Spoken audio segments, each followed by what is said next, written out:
Shit is about to get real. Oh my gosh, I can't believe I'm finally doing this. This is very exciting. Hello and welcome to my first ever YouTube video. Very exciting. Shit is about to get real though, because we have a big year ahead and this is just the beginning. If you don't know me already, I post on TikTok, Liz Was Here, and I review foods and restaurants and things like that. But what you might not know is that I actually used to be a social media manager, and that's what got me into social media in the first place. A little bit about me is I'm 21, I live in Cheshire, but I'm always in Manchester. A lot of people think I live in Manchester, I don't, however that is the goal. And I quit my job 3 months ago. I was a social media manager and content creator, which was my dream job. But some things just don't work out and some things just aren't for you even as much as you think they are. I love the industry. I think it was just the job part. I've never really been an employee person. I like to think that I'm a good employee, but I don't enjoy being employed. I don't like the constraints of it. So I left my job and now I'm on the road to, I don't know. I don't really know which road I'm on, guys, but it's a fun one. At the moment, I've literally been just trying to slow down because I'm such a fast-paced person and I genuinely haven't stopped. Before I was a social media manager, before I got that job, I had my own antiques business. Whilst I was in college, I literally was like college overlapped with antiques business. Got my A's, then overlapped with that my antiques business, then from my antiques business to my own social media freelance business, then to a job in social media marketing. So I've never really had a relax. I mean, I've been on holidays and stuff, but holidays, when you're working full time, it's more just like you're trying to shut off from work. So this is the first 3 months where I've not actually had anything to do and have felt like a bit of a spare part, I'm not gonna lie. Quitting your 9 to 5 for nothing, it's low-key kind of irresponsible. She's an irresponsible queen, honestly. It's, to be honest, it is the best decision I've ever made, but I have prepped for it. So I have my savings. I'm not skint. I'm living life to the fullest still. I'm going to Thailand in January, which I'm super excited about. But pretty much, I'm just trying not to be hypercritical of myself, which I think is something that's really easily done. Like, it's so easy to be hard on yourself constantly, and I am very hard on myself, as I'm sure a lot of you are hard on yourselves too.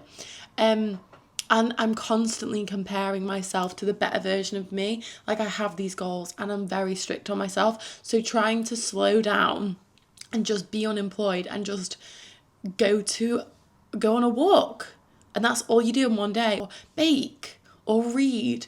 Like, these are things that I've not done in years because all I'm thinking is, how can I make money? How can I better myself? Even when I was watching TV, I would watch things that were self-help, which isn't a bad thing, and it's made me who I am today, of course. However, I got really ill the other week and I feel like everything caught up to me because I've been going, and then I stopped.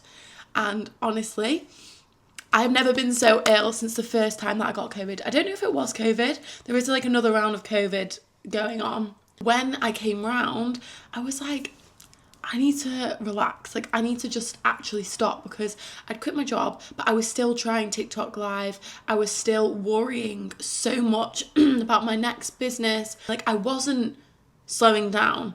I was just finding other ways to fill up my time that was to do with making money or to do with working on myself. And I'm not saying it's a bad thing to work on yourself. Please don't get me wrong. I just think if you can't slow down manually, then there's an issue there, because you go into override, you stress yourself out, and you can't manage. You need to set boundaries with yourself. And I think that's what a massive New Year's resolution for me is, setting boundaries for myself, like making sure I'm strict on myself, because I break my own boundaries more than I break boundaries for other people, honestly.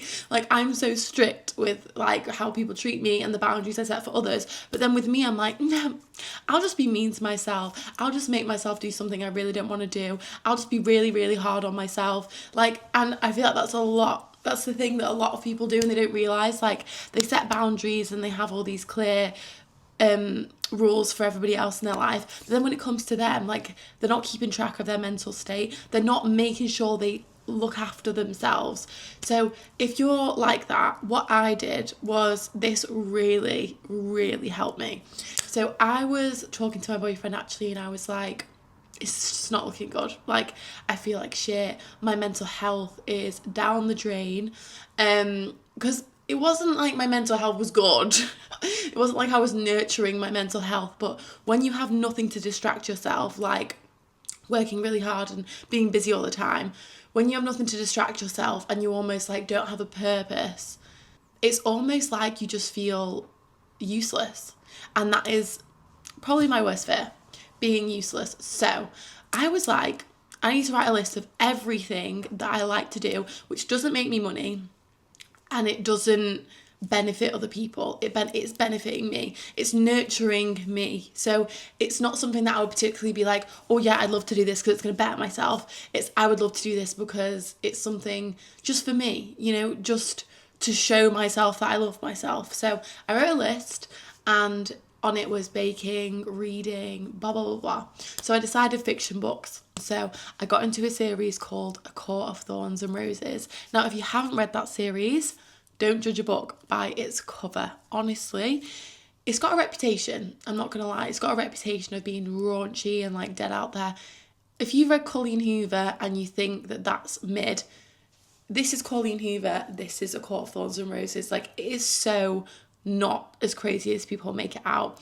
The way the story's written, the way it's just easy to read. And honestly, genuinely think I found myself in them books, like doing something just purely for the sake of doing it for yourself is a life changer. Anyways, that got a bit off topic. So I left my job and I didn't have a plan B. However, I love making videos on TikTok, and I never fell out of love with the job or the business I was working for. Let me just say that. The girls I was working for / with, phenomenal women. Genuinely, they are incredible. They taught me so much, and I think it was just a poor decision on my part, getting into a position where like I wasn't really nurturing myself, and I kind of just went into self-destruct mode a little bit, so I kind of had to just press the reset button. But in a few weeks, shit is about to get real. Now, I am a machine when I'm working for someone else, but when I'm working for myself,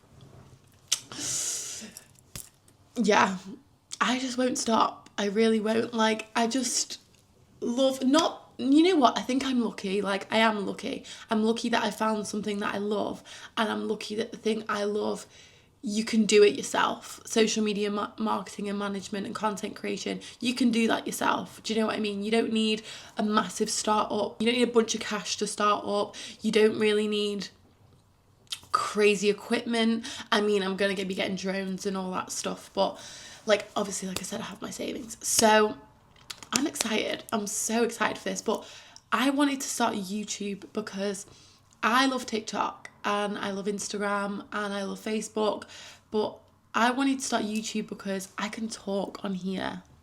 And best believe I have so much to say. Honestly, I can yap.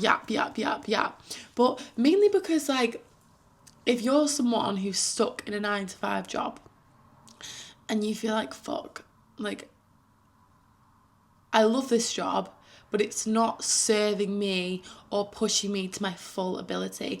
I want to be that person that you watch just go from a good job, good pay, a dream job actually, to nothing, and then build it back up again, but yourself, like on your own terms, doing it yourself. And I think that's something that a lot of people put off doing. But if you can do it the right way, not saying I've done it the right way, but if you can do it the right way, you know what, in fact, if I've done it the wrong way and I can still do it, then you can do it the right way and definitely do it. So if you're someone who's working a job and you're like, I want to get off my ass and do something myself. So for me, I have that motivation, I have that drive. I'm not saying it's easy. I definitely don't think it's going to be easy for me. But if you want to do it, anything is definitely possible. So if you want to be part of my journey, then let's do it. So aside from my TED talk that I just did, what are my goals for 2026 that you are going to watch me achieve? So my main theme for 2026 is consistency. Now, this is something I don't think I'm bad at being consistent. I just want to be consistent at more things. Does that make sense? So I want to be consistent on YouTube. That's number one. Number two, I want to be consistent with my business, of course. I want to be consistent with self-care. That is a massive one for me. I want to be consistent with work-life balance. When I do start my business, I'm building it correctly. I'm not rushing things. I'm not saying yes to everything. I'm doing it the right way. So consistency is the main theme for 2026. On top of that, some of the more materialistic things that I want to achieve, I want to move out. I love living with my parents and they're not in this house a lot of the time. However, I want to move to Manchester or abroad. I really like the sound of Dubai. Don't shoot. I just like it. But I do like Manchester as well. But I've done what I set out to achieve. I filmed my first YouTube video. I don't know how good it was. I don't know if it was engaging. Please give me some feedback.